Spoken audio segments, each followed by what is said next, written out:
কেন্দ্রীয় ব্যাংকের নির্দেশনার পর আজও বন্ধ রয়েছে আন্তঃব্যাংক এটিএম বুথ সেবা। আর্থিক লেনদেনে ভোগান্তি গ্রাহকদের। কয়েনের বিশাল মজুদ নিয়ে বিপাকে ক্ষুদ্র ও মাঝারি বেকারি শিল্প ব্যাংকে জমা দিতে যেয়ে জড়িয়ে পড়ছে বাকবিতণ্ডায়। সহনীয় পর্যায়ে লেনদেনের পরামর্শ কেন্দ্রীয় ব্যাংকের। পানির অভাবে খরস্রোতা তিস্তা এখন মরা নদী। হুমকির মুখে কৃষক, মৎস্যজীবী সহ শত শত পরিবার। ভারতের কাছ থেকে হিস্সা আদায়ে সরকারকে কার্যকর ভূমিকা নেওয়ার তাগিদ। এবং লাভ না পাওয়ায় ধান চাষ নিয়ে শঙ্কায় মাদারীপুরের কৃষক। ব্যাংক ঋণ পরিশোধ নিয়েও দুশ্চিন্তা। সহযোগিতার আশ্বাস কৃষি কর্মকর্তার।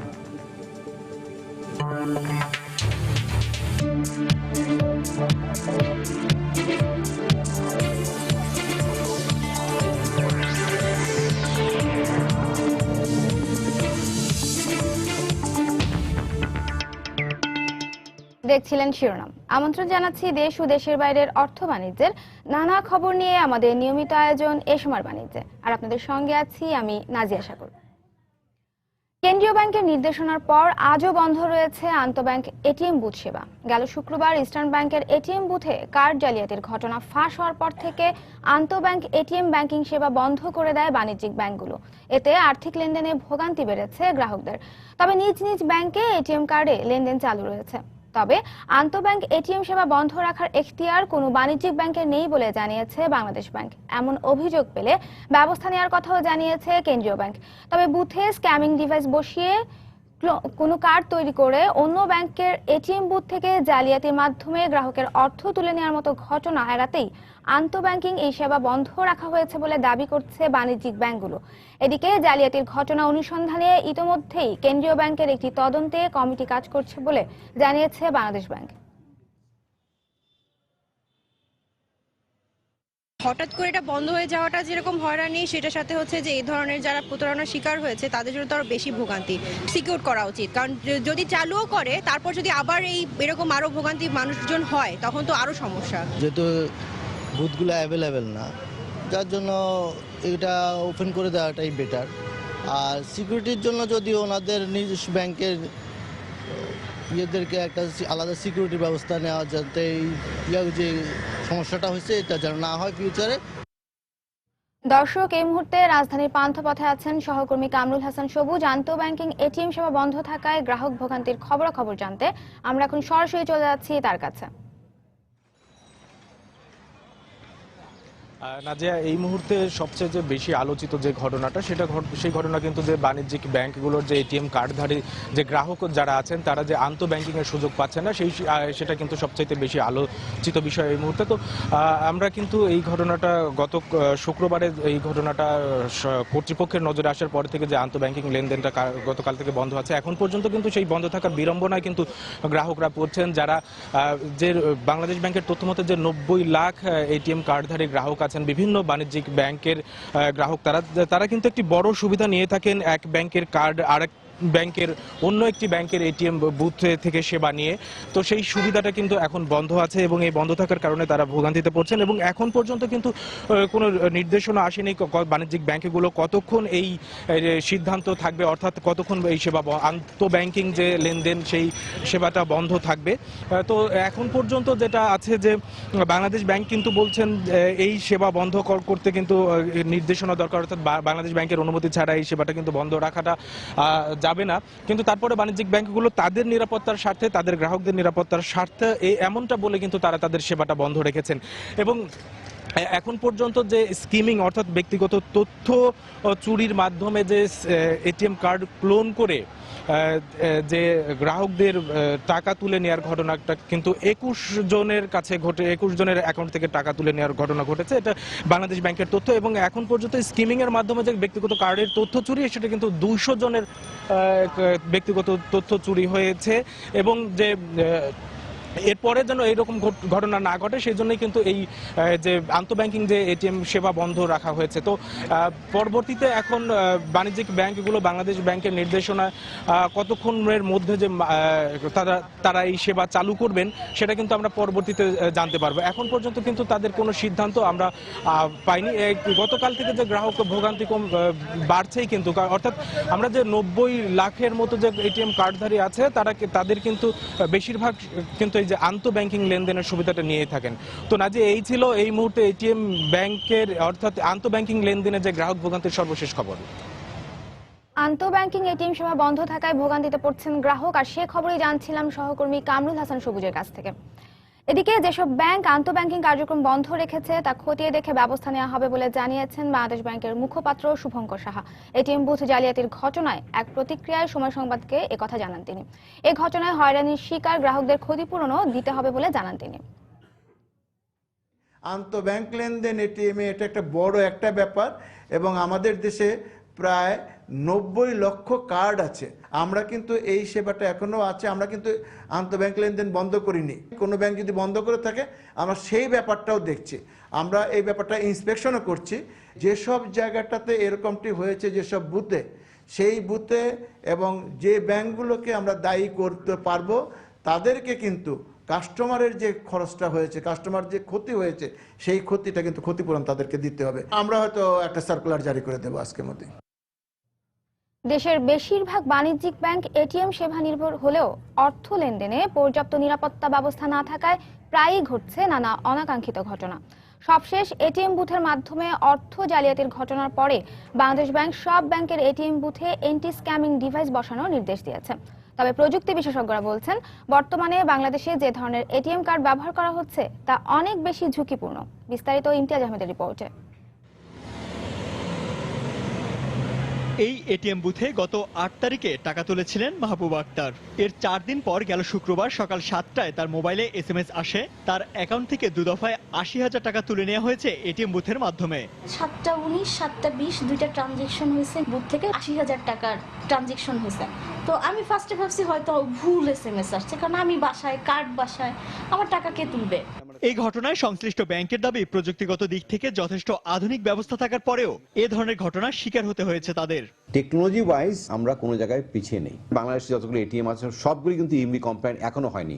মনে করেন যার 400 এটিএম সে 300 করেছে, বা 380টা করেছে, বা 100 করেছে। সো ফেজ বাই ফেজ সবাই করছে। তো যে এটিএম মেশিনগুলি এখন ইএমভি কমপ্লায়েন্ট না, সেই মেশিনে স্কিমিং, সেই মেশিন থেকে টাকার উজ্জ্বল হয়েছে। তবে বর্তমানে দেশের ব্যাংকগুলোতে যে ধরনের কার্ড ব্যবহার করা হচ্ছে তা নিরাপত্তার ক্ষেত্রে অনেক বেশি ঝুঁকিপূর্ণ বলে মত প্রযুক্তি বিশেষজ্ঞদের। বাইরে কিন্তু এখন আর এই ম্যাগনেটিক স্ট্রিপ কার্ডগুলো কিন্তু অলমোস্ট বন্ধ হয়ে গেছে। আমাদের দেশেও একটা ব্যাংক অলরেডি তারা চিপ বেসড কার্ড নিয়ে এসছে।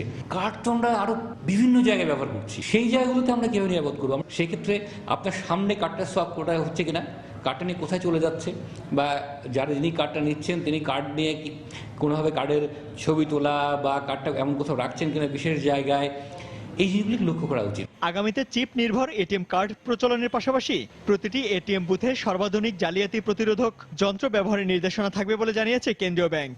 স্থায়ী সমাধানে বলতে আমরা যেটা করতে চাচ্ছি সেটা হচ্ছে আগামীতে আসলে কার্ডগুলো চিপ বেসড হবে। প্রত্যেকটা এটিএম বুথ যাতে এন্টি স্কিমিং ডিভাইস লাগিয়ে রাখে, সেই কাজটা আমরা করব। বর্তমানে দেশে প্রায় 90 লাখ এটিএম কার্ড ব্যবহারকারী রয়েছেন। তাই এটিএম কার্ডের নিরাপত্তায় সংশ্লিষ্ট ব্যাংকগুলোকে সর্বোচ্চ সতর্ক থাকার নির্দেশনা রয়েছে কেন্দ্রীয় ব্যাংকের পক্ষ থেকে। ইমতিয়াজ আহমেদ, সময় সংবাদ, ঢাকা। 1, 2 ও 5 টাকার ধাতব মুদ্রার চাপে বন্ধ হয়ে যেতে বসেছে দেশের ক্ষুদ্র ও মাঝারি বেকারি শিল্প। নিম্ন আয়ের মানুষের খাবার প্রস্তুতকারক এসব প্রতিষ্ঠানের পুঁজির একটি বড় অংশ কয়েন হয়ে জমা পড়ে থাকায় বিপাকে তারা। এদিকে ব্যাংকের স্থানীয় শাখায় বড় অঙ্কের কয়েন লেনদেনকে কেন্দ্র করে গ্রাহক ব্যাংকার তর্ক বিতর্ক সহ ঘটছে নানা অনাকাঙ্ক্ষিত ঘটনা। বাংলাদেশ ব্যাংক বলছে, নিয়ম মেনে ব্যাংকে ধাতব মুদ্রা জমা দেওয়ার পাশাপাশি গ্রাহকদেরও উচিত বিনিময়ের মাধ্যম হিসেবেও ধাতব মুদ্রা ব্যবহার করা। বিস্তারিত জানাচ্ছেন মুস্তাফা মাহবুব। বিপুল অঙ্কের এই কয়েন নিয়ে বিপাকে পড়েছেন রাজধানীর ক্ষুদ্র বেকারি শিল্প মালিকরা। 3 থেকে 7 টাকা মূল্যের খাবার সারাদিন নিম্ন আয়ের মানুষের কাছে বিক্রির পর দিন শেষে এসব কয়েন গিয়ে জমা হয় বেকারিগুলোতে। সরজমিনে দেখা যায় এসব বেকারি মালিকের কারো কারো কাছে অলস পড়ে আছে 10 থেকে 20 লাখ টাকা সমমূল্যের ধাতব মুদ্রা। অনেকেরই পুঁজির একটি বড় অংশই আটকে গেছে কয়েন হিসেবে। আমাদের যদি 20টা হকার থাকলে প্রতিদিন আমাদের 15-20 হাজার টাকা চলে আসে। এই টাকাগুলো আমরা কোনো ময়দার মহাজন, কোনো তেলের মহাজন, কোনো ডালটা কোনো জায়গায় আমরা দিতে পারছি না। সর্বনিম্ন 1 থেকে 2 লাখ টাকার কয়েন একদম যার নাই তার কাছেও আছে। প্রচলিত বেকারি প্রায় 4000 আছে, এবার হিসাব করলে দেখা যাবে কত টাকার কয়েন অলস হয়ে পড়ে আছে। 80 লক্ষ টাকার উপরে 20 লক্ষ 17-18 লক্ষ টাকা সেম আপনার কয়েনের উপরে আছে। ব্যবসায়ীরা জানালেন কেন্দ্রীয় ব্যাংকের বিজ্ঞপ্তি অনুযায়ী ব্যাংকে কয়েন লেনদেন করতে গেলেও বাধে বিপত্তি। বেশ কয়েকটি শাখায় দেখা মিলল গ্রাহক ব্যাংকারের মধ্যে তর্ক বিতর্কের মতো ঘটনাও। কোটি কোটি টাকা আমাদের ভাঙতি টাকা পড়ে আছে ভোল্টে, সেটা আমরা কোনো মার্কেটে সাপ্লাই দিতে পারতেছি না, এবং বাংলাদেশ ব্যাংকও এটা টাইম টু টাইম বড় নোট চাই। এমনও আছে কিছু কিছু ব্যাংক যে তারা সরাসরি বলে যে আপনারা এখান থেকে অ্যাকাউন্ট নিয়ে গেলে আমার করার কিছু নেই, আমি কয়েন নেব না। এদিকে কেন্দ্রীয় ব্যাংক বলছে কয়েন জমা রাখা বা বিনিময় তফসিলি ব্যাংকের দায়িত্ব। তবে ব্যাংকের সীমাবদ্ধতা মাথায় রেখে গ্রাহককেও সহনীয় পরিমাণে কয়েন লেনদেনের পরামর্শ দিলেন এই কর্মকর্তা। কয়েনগুলো এটা কিন্তু বৈধ মুদ্রা, প্রত্যেকটা শাখা, সেটা ছোট শাখা হলে এক এক জাতীয় ধাতব মুদ্রা 10,000-এর বেশি তার যদি হয়, বড় শাখায় যদি 30,000-এর বেশি হয়, তাহলে সে বাংলাদেশ ব্যাংকে প্রেরণ করলে বাংলাদেশ ব্যাংক এই ধাতব মুদ্রা গ্রহণ করবে। বেকারি ব্যবসায়ীদের হাতে জমে থাকা বিপুল অঙ্কের ধাতব মুদ্রা নিয়ে সৃষ্ট সমস্যা খতিয়ে দেখে ব্যবস্থা নেওয়ার দাবি জানালেন ভুক্তভোগী ব্যবসায়ীরা। মোস্তফা মাহবুব, সময় সংবাদ, ঢাকা। দর্শক, দেশের প্রধান সমুদ্র বন্দর চট্টগ্রাম বন্দর এলাকায় রয়েছেন রিপোর্টার কমল দে। বন্দরের খবরাখবর জানতে সরাসরি চলে যাচ্ছি তার কাছে। স্থিতিশীল রাজনৈতিক পরিস্থিতি, অন্যদিকে অনুকূল আবহাওয়া, আর এই দুই মিলে মূলত বলা যায় ব্যবসায়িক বা বাণিজ্যিক যে পরিবেশ তাই বিরাজ করছে দেশের প্রধানতম সামুদ্রিক বন্দর চট্টগ্রাম বন্দরে। চট্টগ্রাম বন্দরে কিন্তু এখন যেহেতু সক্ষমতা বাড়ার কারণে রেকর্ড পরিমাণ জাহাজ যেমন আসছে, তেমনি আমদানি পণ্য খালাস প্রক্রিয়া চলছে সেই রেকর্ড গতিতে। আপনি জানেন যে দেশের প্রধানতম সামুদ্রিক বন্দর চট্টগ্রাম বন্দরে বহির্নোঙরে দেশি বিদেশি 72টি জাহাজ অবস্থান করছে। এই 72টি জাহাজের মধ্যে আমরা দেখতে পাচ্ছি বন্দরের যে প্রধান 14টি জেটি রয়েছে, সেই 14টি জেটিতে জাহাজ থেকে পণ্য খালাস চলছে পুরোদমে। আর এছাড়া বহির্নোঙরে অবস্থান করছে প্রায় 55টি জাহাজ, আর এই 55টি জাহাজের মধ্যে তারা আমরা দেখতে পাচ্ছি 36টি জাহাজ থেকে পণ্য খালাস চলছে, আর 19টি জাহাজ পণ্য খালাসের অপেক্ষা রয়েছে। আপনারা জানেন যেহেতু এখন রাজনৈতিক পরিস্থিতি পুরোপুরি স্থিতিশীল রয়েছে এবং আবহাওয়া রয়েছে অনুকূলে, সে কারণে কিন্তু ব্যবসায়ীরা এখন বিপুল পরিমাণ পণ্য আমদানি করছে। আমরা দেখতে পাচ্ছি চট্টগ্রাম বন্দরের মধ্যেও যে অভ্যন্তর যে 72টি জাহাজ, তার মধ্যে 14টি রয়েছে কন্টেনারবাহী জাহাজ, আর কার্গো জাহাজ রয়েছে প্রায় 18টি, এবং খাদ্যপণ্য জাহাজ রয়েছে 5টি। এছাড়া আমরা দেখতেছি বিপুল পরিমাণ সার আমদানি হচ্ছে। এখন যেহেতু সারের মৌসুম, সেই কারণে দেখছি বিপুল পরিমাণ সার আমদানি হচ্ছে, আর এই সার নিয়ে প্রায় 10টি জাহাজ চট্টগ্রাম বন্দরে অবস্থান করছে। এছাড়া দেখা যাচ্ছে সিমেন্ট ক্লিংকের বাহী জাহাজ রয়েছে 11টি, এবং চিনি বাহী জাহাজ রয়েছে 3টি, আর এছাড়া জ্বালানি তেল বা ভোজ্য তেল বাহী জাহাজ রয়েছে 4টি। অর্থাৎ যে 72টি জাহাজ, 72টি জাহাজের মধ্যে আমরা দেখতে পাচ্ছি বন্দরের প্রধান 14টি জেটিতে 14টি জাহাজ অবস্থান করছে, সেই সাথে বহির্নোঙরে 55টি জাহাজের মধ্যে 36টি জাহাজের মধ্যে পণ্য খালাস চলছে।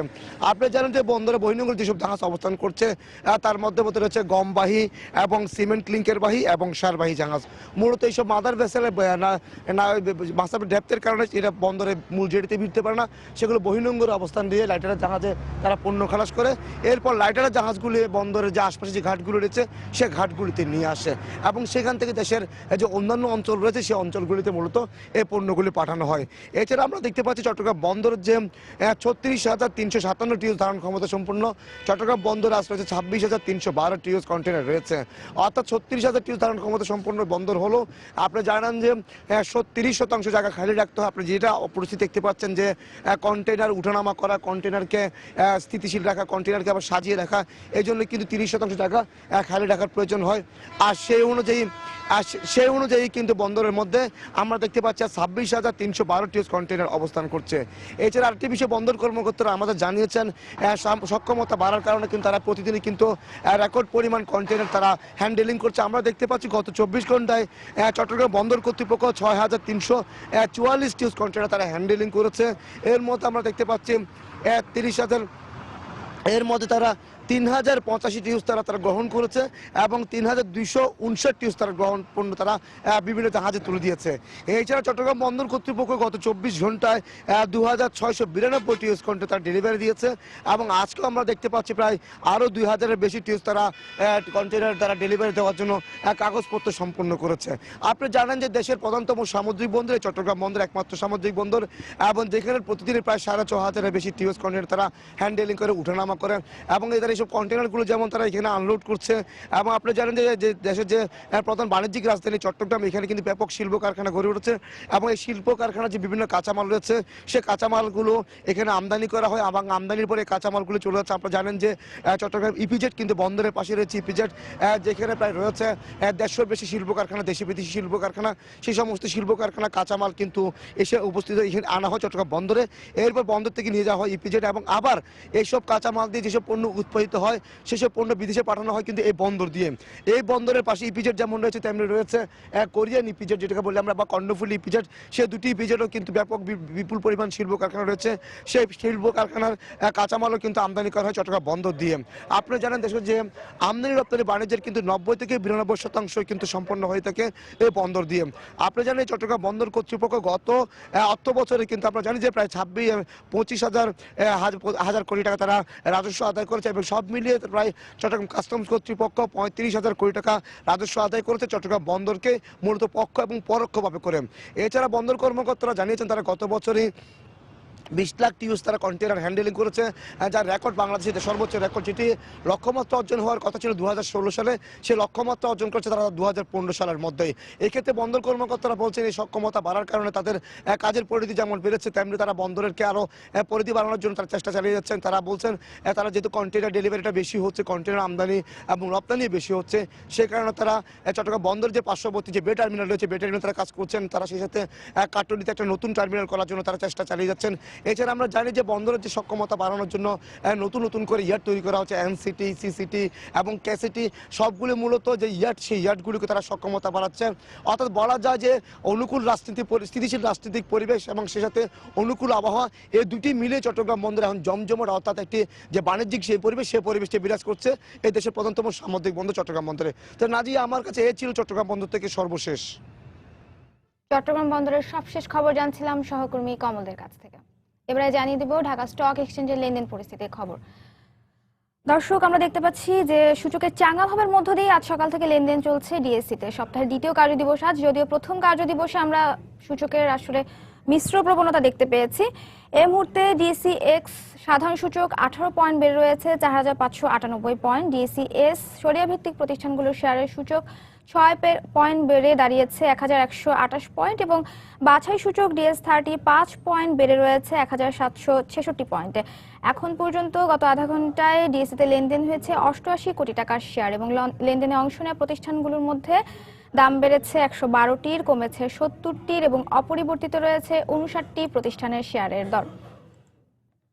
দর্শক, এবারে জানিয়ে দেব টপ 20 শেয়ারের তালিকায় থাকা প্রতিষ্ঠানগুলোর অবস্থান। শুরুতেই রয়েছে বিএসআরএম লিমিটেড। বিএসআরএম লিমিটেডের সবশেষ দাম আমরা দেখতে পাচ্ছি 151 টাকা 30 পয়সা। আজ সর্বোচ্চ দাম উঠেছিল 153 টাকা, আর গতকাল প্রতিষ্ঠানটির লেনদেন শেষ হয়েছিল 154 টাকা 50 পয়সা। সাইফ পাওয়ার রয়েছে টপ 20 শেয়ার তালিকার দ্বিতীয় অবস্থানে। এই প্রতিষ্ঠানটির সবশেষ দাম আমরা দেখতে পাচ্ছি 68 টাকা 30 পয়সা। আজ সর্বোচ্চ দাম উঠেছিল 68 টাকা 80 পয়সা পর্যন্ত, এবং গতকাল প্রতিষ্ঠানটির সবশেষ দাম ছিল 67 টাকা 90 পয়সা। ঢাকা ডাইং টপ 20 শেয়ার তালিকার তৃতীয় প্রতিষ্ঠান। এই প্রতিষ্ঠানটির সবশেষ দাম 13 টাকা, আর আজ সর্বনিম্ন দাম উঠেছিল 12 টাকা 70 পয়সা, এবং গতকাল প্রতিষ্ঠানটির শেয়ারের দাম ছিল 13 টাকা 30 পয়সা। জেমিনি সি রয়েছে চতুর্থ অবস্থানে। জেমিনি সির লাস্ট ট্রেডিং প্রাইস 652 টাকা 70 পয়সা, যা গতকাল ছিল 607 টাকা 20 পয়সা। আজ প্রতিষ্ঠানটির শেয়ারের দামের বেশ চাঙ্গাভাবেই আমরা লক্ষ্য করছি। United power generation and distribution জ্বালানি খাতের এই প্রতিষ্ঠানটি টপ 20 শেয়ারের তালিকার পঞ্চম অবস্থানে রয়েছে, যার সবশেষ দাম আমরা দেখতে পাচ্ছি 164 টাকা। আজ সর্বোচ্চ দাম উঠেছিল 165 টাকা পর্যন্ত, আর গতকাল প্রতিষ্ঠানটির লেনদেন শেষ হয়েছিল 163 টাকা 60 পয়সায়। ইউনাইটেড এয়ার টপ 20 শেয়ার তালিকার ষষ্ঠ প্রতিষ্ঠান। এই প্রতিষ্ঠানটির সর্বশেষ দাম 6 টাকা 90 পয়সা, যা গতকাল ছিল 6 টাকা 80 পয়সা। বিএসআরএম স্টিল রয়েছে এই তালিকায় সপ্তম অবস্থানে, যার সবশেষ দাম আমরা দেখতে পাচ্ছি 92 টাকা, যা গতকাল ছিল 93 টাকা 20 পয়সা পর্যন্ত। বিএসআরএম স্টিল রয়েছে সপ্তম অবস্থানে, এবং বিএসআরএম স্টিলের পরেই রয়েছে অ্যাপেক্স স্পিনিং। অ্যাপেক্স স্পিনিং এর লাস্ট ট্রেডিং প্রাইস 102 টাকা 30 পয়সা, যা গতকাল ছিল 100 টাকা 10 পয়সা। ইফাদ অটোজ রয়েছে টপ 20 শেয়ার তালিকার নবম অবস্থানে, যার সবশেষ দাম 96 টাকা 90 পয়সা। সর্বোচ্চ দাম উঠেছিল আজ 97 টাকা পর্যন্ত, আর গতকাল প্রতিষ্ঠানের সবশেষ দাম ছিল 96 টাকা 60 পয়সা পর্যন্ত। প্যারামাউন্ট টেক্সটাইল রয়েছে টপ 20 শেয়ার তালিকার 10ম অবস্থানে। এই প্রতিষ্ঠানটির সবশেষ দাম 14 টাকা 10 পয়সা, যা গতকাল ছিল 13 টাকা 80 পয়সা। ইসলামী ব্যাংক ব্যাংকিং খাতে এই প্রতিষ্ঠানটি টপ 20 শেয়ার তালিকার 11তম প্রতিষ্ঠান, যার সবশেষ দাম দেখতে পাচ্ছি 26 টাকা 60 পয়সা, যা গতকাল ছিল 25 টাকা 40 পয়সা। ফয়েনিক্স ফিন্যান্স রয়েছে 12তম অবস্থানে, যার সবশেষ দাম 20 টাকা 50 পয়সা, যা গতকাল ছিল 20 টাকা 30 পয়সা। হাইডেলবার্গ সিমেন্ট টপ 20 শেয়ার তালিকার 13তম প্রতিষ্ঠান। এই প্রতিষ্ঠানটির সবশেষ দাম 610 টাকা। এছাড়া গতকাল প্রতিষ্ঠানটির সবশেষ দাম ছিল 605 টাকা 70 পয়সা। আলহাজ টেক্সটাইল টপ 20 শেয়ার তালিকার 14তম প্রতিষ্ঠান, সবশেষ দাম আমরা দেখতে পাচ্ছি 103 টাকা 10 পয়সা। এছাড়া গতকাল প্রতিষ্ঠানটির সবশেষ দাম ছিল 103 টাকা 20 পয়সা, অর্থাৎ আজ দামের খুব বেশি হেরফের দেখা যাচ্ছে না। বিএসসি রয়েছে 15তম অবস্থানে। বিএসসির সবশেষ দাম 355 টাকা, যা গতকাল ছিল 354 টাকা 20 পয়সা পর্যন্ত। সিএমসি কামাল টপ 20 শেয়ার তালিকার 16তম প্রতিষ্ঠান, যার সবশেষ দাম 16 টাকা 50 পয়সা, যা গতকাল ছিল 16 টাকা 40 পয়সা। জাহান স্পিনিং এই প্রতিষ্ঠানটির সবশেষ দাম আমরা দেখতে পাচ্ছি 22 টাকা, যা গতকাল ছিল 22 টাকাতেই ছিল প্রতিষ্ঠানটির। আজ সর্বোচ্চ দাম উঠেছিল 22 টাকা 60 পয়সা পর্যন্ত। আইটিসি এই প্রতিষ্ঠানটির সবশেষ দাম আমরা দেখতে পাচ্ছি 54 টাকা। টপ 20 শেয়ার তালিকার 18তম প্রতিষ্ঠান এটি, যা গতকাল আসলে একই দামে লেনদেন শেষ করেছিল। স্কয়ার ফার্মাসিউটিক্যালস রয়েছে টপ 20 শেয়ার তালিকার 19তম অবস্থানে। প্রতিষ্ঠানের সবশেষ দাম আমরা দেখতে পাচ্ছি 267 টাকা 30 পয়সা, যা গতকাল ছিল 266 টাকা 90 পয়সা পর্যন্ত। ইউনাইটেড ফিন্যান্স রয়েছে টপ 20 শেয়ার তালিকার 20তম অবস্থানে। সবশেষ এই প্রতিষ্ঠানটির লাস্ট ট্রেডিং প্রাইস আমরা দেখতে পাচ্ছি 22 টাকা, যা গতকাল ছিল 20 টাকা 70 পয়সা পর্যন্ত।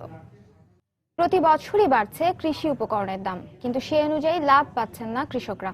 তাই এবছর ধান চাষ নিয়ে শঙ্কায় রয়েছেন মাদারীপুরের কৃষকরা। তাদের অভিযোগ, ব্যাংক ঋণ নিয়ে চাষাবাদ করলেও পাওয়া যায় না ধানের ন্যায্য মূল্য। তবে কৃষকদের বিষয়টি মাথায় রেখে ব্যবস্থা নেওয়ার কথা জানিয়েছেন জেলা কৃষি কর্মকর্তা সঞ্জয় কর্মকার। অভিজিতের পাঠানো তথ্য ও শাহাদাত আগুনে তোলা ছবি নিয়ে ডেস্ক রিপোর্ট। কৃষি ব্যাংক থেকে 50,000 টাকা ঋণ নিয়ে চলতি বোরো মৌসুমে চাষাবাদ শুরু করেছেন মাদারীপুরের কালকিনি উপজেলার কৃষক মাহমুদ হোসেন। কিন্তু বছরের পর বছর ধানের ন্যায্য দাম পাচ্ছেন না বলে অভিযোগ মাহমুদ হোসেনের। তাই এবছরও ঋণ পরিশোধ নিয়ে দুশ্চিন্তায় রয়েছেন তিনি। বিঘা প্রতি 5-7 হাজার টাকা খরচ হয়, লাভবান বেশি হইতে পারি না, এবং ব্যাংকের থেকে লোন করলে আমরা লোন নিয়ে ওই টাকা পরিশোধ করতে পারি না। শুধু মাহমুদ হোসেনই নয়, তার মতো জেলার প্রায় 20,000 কৃষক এখন ধানের চারা সংগ্রহ করে রোপণে ব্যস্ত সময় পার করছেন। তাদের অভিযোগ, সার, বিদ্যুৎ, ডিজেল, ট্রাক্টর ও সেচ খরচের পর ধানের ন্যায্য মূল্য না পেয়ে গুনতে হয় লোকসান। ধানের দাম আছে দিয়া খেতে পারে 700 টাকা, আটে বেচলে 500 টাকা, 450 টাকা। আমরা ব্যাংকের থেকে লোনকে টাকা দান করি, ধানিটা করতে করি ঠিকই, কিন্তু আমরা কোনো ন্যায্য দাম পাই না। আমাদের যদি সরকার ন্যায্য দামটা দিত, তাহলে আমরা কৃষকরা লাভবান হইতাম।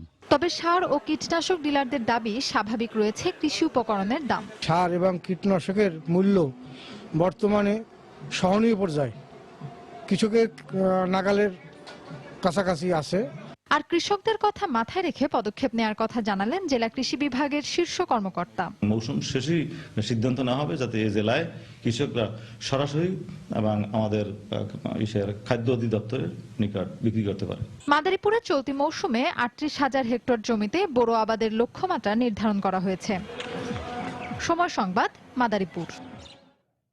প্রবাহমান স্রোতধারা নেই, ভাটিয়ালি গানে ভাটা পড়েছে, নেই অতিথি পাখিদের কলকাকলি। সব মিলিয়ে পানির অভাবে খরস্রোতা তিস্তা এখন মরা নদী। এতে কৃষকদের পাশাপাশি দুর্বিষহ জীবনযাপন করছেন তিস্তার উপর জীবিকা নির্বাহকারী মৎস্যজীবী সহ শত শত পরিবার। গাইবান্ধার সুন্দরগঞ্জ থেকে ফিরে আরো জানাচ্ছেন হেদায়েতুল ইসলাম বাবু, ছবি তুলেছেন ওবায়দুল ইসলাম। স্বচ্ছ ছলছল পানি নেই, যতদূর দুচোখ যায় শুধু বালুচর। তিস্তা নদীর উত্তপ্ত বালু মারিয়ে কেউ পায়ে হেঁটে, আবার কেউ ঘোড়ার গাড়িতে পার হচ্ছেন বিভিন্ন মালামাল নিয়ে। পানির জন্য একদিকে কৃষকদের হাহাকার, অন্যদিকে মৎস্যজীবীদের জীবিকায় পড়েছে টান।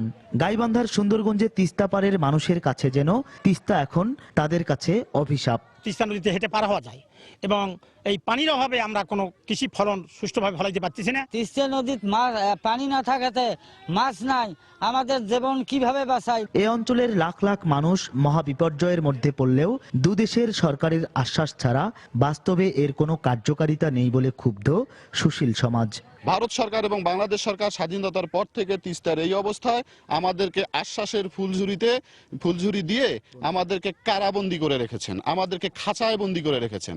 আন্তর্জাতিক যে নদী আইন, সেই নদী আইন ভারত লঙ্ঘন করেছে, একতরফাভাবে পানি প্রত্যাহার করেছে এবং তাদের যে সাম্রাজ্যবাদী চরিত্র, সেই সাম্রাজ্যবাদী চরিত্রেরই একটা বহিঃপ্রকাশ।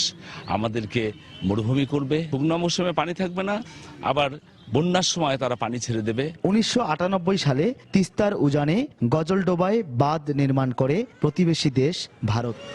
আন্তর্জাতিক নদী আইন লঙ্ঘন করে ভারতের গজলডোবা বাঁধ এখন তিস্তার জন্য মরণ ফাঁদ হয়ে দাঁড়িয়েছে। এখনই তিস্তা সমস্যার সমাধানে সরকার উদ্যোগী না হলে আগামী দিনে কৃষি, পরিবেশ ও জীববৈচিত্র্য হুমকির মুখে পড়বে বলে মনে করছেন নদী বিশেষজ্ঞরা।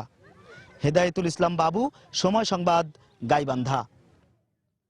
ছোট বড় কোনো খামারিকেই ট্যাক্সের আওতায় আনা উচিত নয় বলে মন্তব্য করেছেন পরিকল্পনা মন্ত্রী আ.হ.ম মুস্তাফা কামাল। গতকাল রাজধানীর বঙ্গবন্ধু আন্তর্জাতিক সম্মেলন কেন্দ্রে দারিদ্র্য বিমোচনে প্রাণী সম্পদ শীর্ষক আলোচনা সভায় তিনি এ মন্তব্য করেন।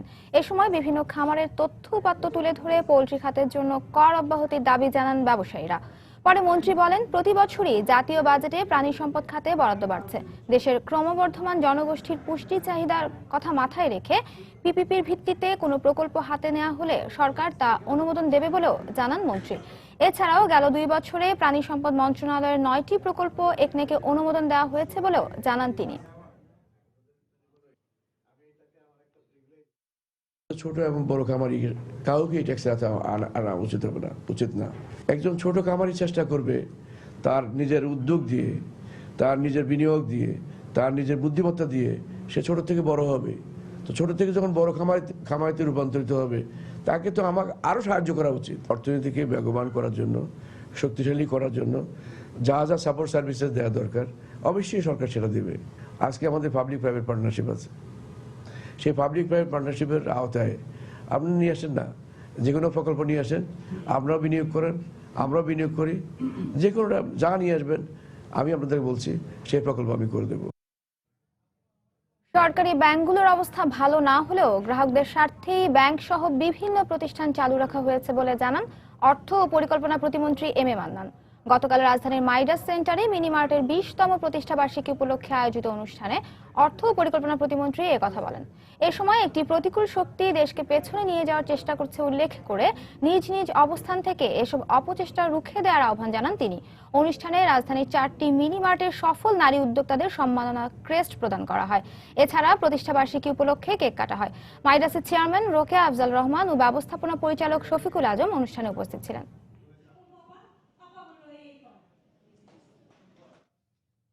টাঙ্গাইলের ঘাটাইল উপজেলার নলছোপা গ্রামে প্রায় 3 কিলোমিটার এলাকা জুড়ে অবৈধ বিদ্যুৎ সংযোগ দেওয়া হয়েছে। গাছের সাথে বেঁধে ঝুঁকিপূর্ণ এই সংযোগ দেওয়া হয়েছে। ব্যবস্থা নেওয়ার আশ্বাস জেলা প্রশাসনের। কাদির তালুকদারের তথ্য ও রাশেদ খানের ছবি নিয়ে ডেস্ক রিপোর্ট। টাঙ্গাইলের নলছোপা গ্রামের বাসিন্দারা জানান, 3 বছর আগে স্থানীয় দালাল ও বিদ্যুৎ অফিসে নির্ধারিত ঠিকাদার গ্রামের 120 জনের কাছ থেকে বিদ্যুৎ সংযোগ দেওয়ার কথা বলে কয়েক লাখ টাকা নেয়। পরে গাছের সাথে তার টেনে বিদ্যুৎ সংযোগ দেয়। গত 3 বছরে ঝড় বৃষ্টিতে বিদ্যুতের তারগুলো দুর্বল হয়ে মরণ ফাঁদে পরিণত হয়েছে। ইতোমধ্যে কয়েকজন বিদ্যুৎ স্পৃষ্ট হয়ে মারাও গেছেন। এই অবস্থায় দ্রুত ঝুঁকিপূর্ণ সংযোগ সংস্কারের দাবি গ্রামবাসীর। 15,000 করে টাকা দিছি, মোটর দিছি 40,000 টাকা। বিদায় বলছে যে আমাদের টাকা না দিলে তোমরা কারেন্ট পাবা না। 10,000 দিয়েছি, আর 5,000 না দিলে দিতেছে না, নাই নি। প্রতি মিটারের নিচে 15,000 করে টাকা আর প্রতি মোটরের নিচে 40,000 করে টাকা। এদিকে ত্রুটিপূর্ণ এই সংযোগের কথা স্বীকার করে দ্রুত সংস্কারের আশ্বাস দিলেন বিদ্যুতের এই কর্মকর্তা। দীর্ঘদিনের কাজগুলো করার জন্য আমাদের একটা প্রজেক্ট আছে, central zone power distribution project. এর মাধ্যমে কিছু সংস্কার কাজ করা হচ্ছে বা ভবিষ্যতে করা হবে। আর জেলা প্রশাসক জানালেন, এ ব্যাপারে প্রয়োজনীয় ব্যবস্থা নেওয়ার নির্দেশনা দেওয়া হয়েছে। বিদ্যুতের ইঞ্জিনিয়ার সাহেবদেরকে বলে দিয়েছি যাতে কৃষকের ক্ষতি না করে এই লাইনটা কিভাবে বৈধ করা যায়। কিন্তু এর পরেও কিছু কিছু লাইন এখনো রয়েছে যেটি স্থানীয়ভাবে তারা যথাযথভাবে টানার ব্যবস্থা করবেন। টাঙ্গাইলের নলছোপা গ্রামের জনসংখ্যা প্রায় 3,000। এর প্রায় 100% গ্রাহকের বিদ্যুৎ সংযোগ অবৈধ ও ঝুঁকিপূর্ণ। সময় সংবাদ, টাঙ্গাইল।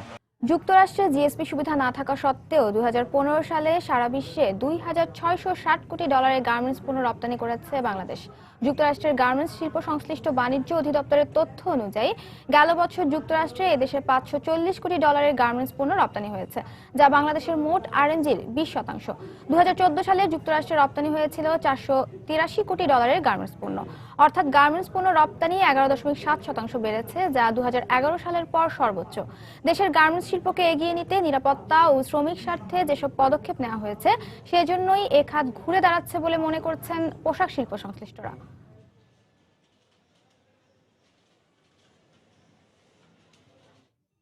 বাংলাদেশকে ভালোবেসে শহর পরিষ্কারের উদ্যোগ নিয়েছেন মার্কিন নাগরিক বান্টি মির। আপাতত রাস্তার ধুলাবালি পরিষ্কার করছেন তার একটি স্বেচ্ছাসেবী দল। বর্ষার কারণে যেন ঢাকায় জলাবদ্ধতার সৃষ্টি না হয়, সেজন্যই তার এই উদ্যোগ। এ কাজে মিরকে সহায়তা করছেন দেশি স্বেচ্ছাসেবী একদল কর্মী। আর এ কর্মসূচিতে বিভিন্ন পণ্য সরবরাহ করে মিরকে সহায়তা করছে Bengal plastics.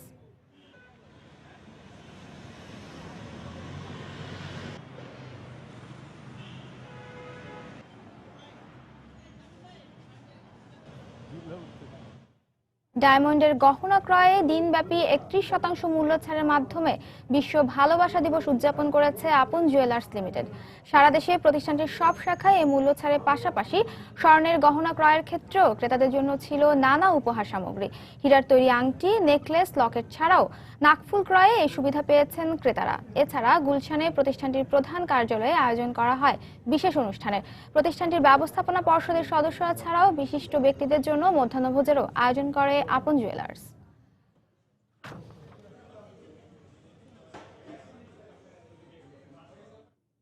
GD assist, Grameenphone ও বিমান বাংলাদেশ এয়ারলাইন্সের মধ্যে ত্রিপক্ষীয় চুক্তি স্বাক্ষর হয়েছে। চুক্তি অনুযায়ী জিপি স্টার গ্রাহকরা জিডি অ্যাসিস্টের মাধ্যমে চিকিৎসা সেবার জন্য মালয়েশিয়া ভ্রমণের বিশেষ প্যাকেজ সুবিধা পাবেন। ত্রিপক্ষীয় এই চুক্তিতে স্বাক্ষর করেন জিডি অ্যাসিস্টের প্রধান নির্বাহী সৈয়দ মাইনুদ্দিন আহমেদ। জিপির পক্ষে চুক্তি স্বাক্ষর করেন ডিরেক্টর প্রোডাক্ট হাসিবুল হক এবং বিমান বাংলাদেশ এয়ারলাইন্সের পক্ষে ছিলেন director marketing of sales Mohammad Shahnewaz. আনুষ্ঠানিকভাবে যাত্রা শুরু করলো ভালোবাসার আইসক্রিম লাভেলো। এই উপলক্ষে গতকাল রাজধানী হোটেল সোনারগাঁওয়ে এক অনুষ্ঠানের আয়োজন করে উৎপাদনকারী প্রতিষ্ঠান Taufika foods and agro industries limited. অনুষ্ঠানে উপস্থিত ছিলেন প্রতিষ্ঠানটির ব্যবস্থাপনা পরিচালক মোহাম্মদ একরামুল হক সহ ঊর্ধ্বতন কর্মকর্তারা। এখন থেকে প্রতি বছর 14 ফেব্রুয়ারিতে সারা দেশ জুড়ে নানা বর্ণিল আয়োজনের মধ্য দিয়ে লাভেলো ডে পালন করবে প্রতিষ্ঠানটি।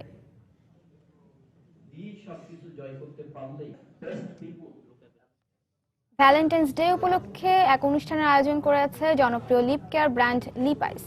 রাজধানীর গুলশানের একটি হোটেলে আয়োজিত অনুষ্ঠানের উপস্থাপনা করেন লিপাইসের ব্র্যান্ড অ্যাম্বাসেডর মারিয়ানুর।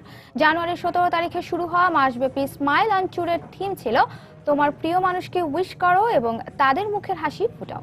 রাজধানীর বিভিন্ন শপিং মল, সুপার শপ ও শিক্ষা প্রতিষ্ঠানে অনুষ্ঠিত ক্যাম্পেইনে বিজয়ী গ্রাহকরা ছাড়াও অনুষ্ঠানে উপস্থিত ছিলেন লিপাইসের মহাব্যবস্থাপক শিন কিকুচি।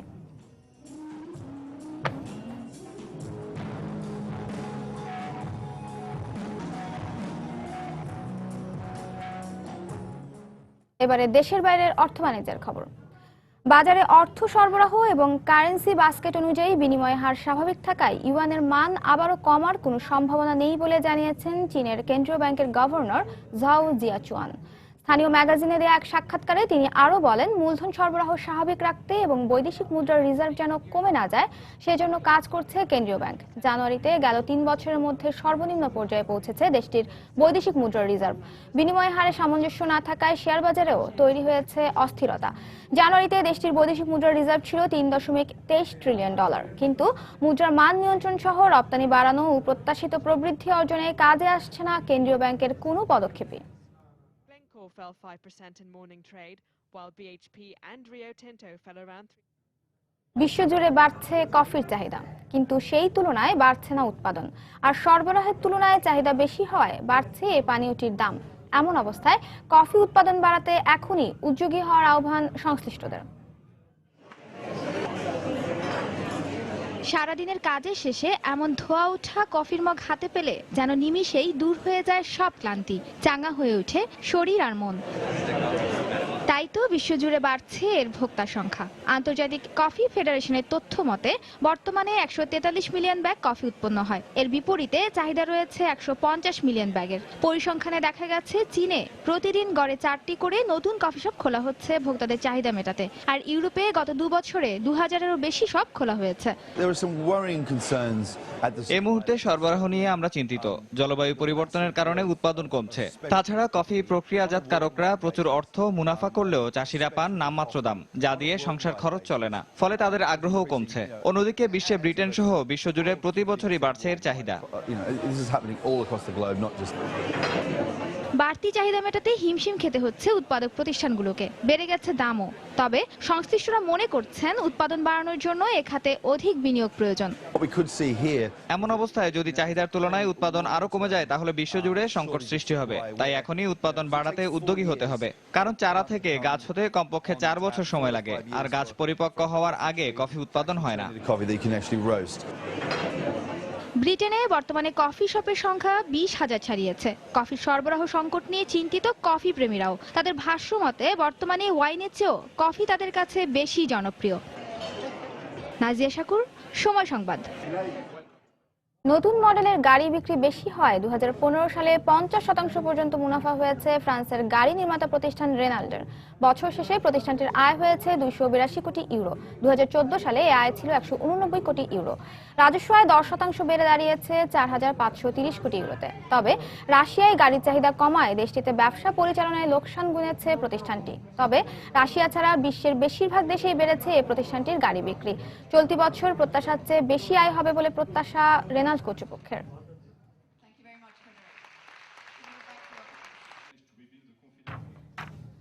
ব্যবহারকারীর সংখ্যা না বাড়ায় 2015 সালের শেষ প্রান্তিকে টুইটারের শেয়ারের দামের পাশাপাশি কমেছে আয়। গেল বছরের অক্টোবর থেকে ডিসেম্বরে সামাজিক এই যোগাযোগ মাধ্যমের লোকসান হয়েছে $9 কোটি। বর্তমানে এই যোগাযোগ মাধ্যমের ব্যবহারকারী 32 কোটি। এই সংখ্যা 2015 সালের তৃতীয় প্রান্তিকের মতোই। এই প্রথমবারই টুইটারের ব্যবহারকারীর সংখ্যা বাড়েনি। একই প্রান্তিকে প্রতিষ্ঠানটির আয় 48% কমে দাঁড়িয়েছে $71 কোটি। এ খবর প্রকাশের পরপরই টুইটারের শেয়ারের দাম কমেছে 10%।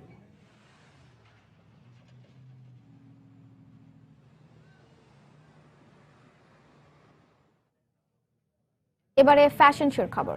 যুক্তরাষ্ট্রের নিউ ইয়র্কে বসন্ত ও শীতকালীন পোশাকের প্রদর্শনী নিয়ে শুরু হয়েছে সপ্তাহব্যাপী ফ্যাশন আয়োজন the New York fashion week 2016। খ্যাতিমান ডিজাইনার ও নামি দামি ব্র্যান্ডের নকশা করা পোশাকে ফ্যাশন মঞ্চ আলোকিত করলেন মডেলরা। 18 ফেব্রুয়ারি পর্যন্ত চলবে নিউ ইয়র্ক ফ্যাশনের এই জমজমাট আয়োজন।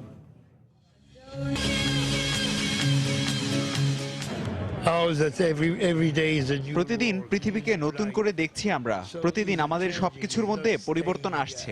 আমরা সেই পরিবর্তনকে দেখছি গতি হিসেবে। আমাদের পোশাকেও আপনারা তার পরিচয় পাবেন।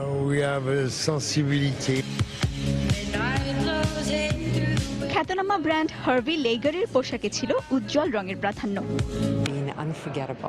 এই যুগের নারীরা হবে বিদ্যুতের মতো, যার থাকবে চোখ ধাঁধানো সৌন্দর্য আর যে কাউকে আকৃষ্ট করার মতো ব্যক্তিত্ব। নারীর আবেদনময়ী রূপকে ঢেকে দেয় এমন পোশাকে আমি বিশ্বাসী নই, বরং আমার ডিজাইন, আমার সাজ তাদের এই আবেদনকে আরো স্পষ্ট করে তোলে।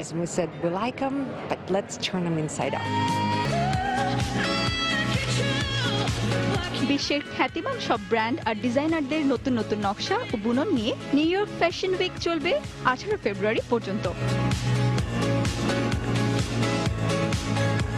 সঞ্জিদা ইসলাম, সময় সংবাদ। আবারও জানিয়ে দিচ্ছি এই সময়ের বাণিজ্যের শিরোনামগুলো। কেন্দ্রীয় ব্যাংকের নির্দেশনার পর আজও বন্ধ রয়েছে আন্তঃব্যাংক এটিএম বুথ সেবা, আর্থিক লেনদেনে ভোগান্তি গ্রাহকদের। কয়েনের বিশাল মজুদ নিয়ে বিপাকে ক্ষুদ্র ও মাঝারি বেকারি শিল্প, ব্যাংকে জমা দিতে যে জড়িয়ে পড়ছে বাকবিতণ্ডায়, সহনীয় পর্যায়ে লেনদেনের পরামর্শ কেন্দ্রীয় ব্যাংকের। পানির অভাবে খরস্রোতা তিস্তা এখন মরা নদী, হুমকির মুখে কৃষক, মৎস্যজীবী সহ শত শত পরিবার। ভারতের কাছ থেকে হিস্সা আদায়ে সরকারকে কার্যকর ভূমিকা নেওয়ার তাগিদ। এবং লাভ না পাওয়ায় ধান চাষ নিয়ে শঙ্কায় মাদারীপুরের কৃষক, ব্যাংক ঋণ পরিশোধ নিয়েও দুশ্চিন্তা, সহযোগিতার আশ্বাস কৃষি কর্মকর্তার। এই ছিল এই সময়ের বাণিজ্যে। যে কোনো খবর পেতে ভিজিট করুন সময়নিউজ.tv। সঙ্গে থাকুন সময়ের।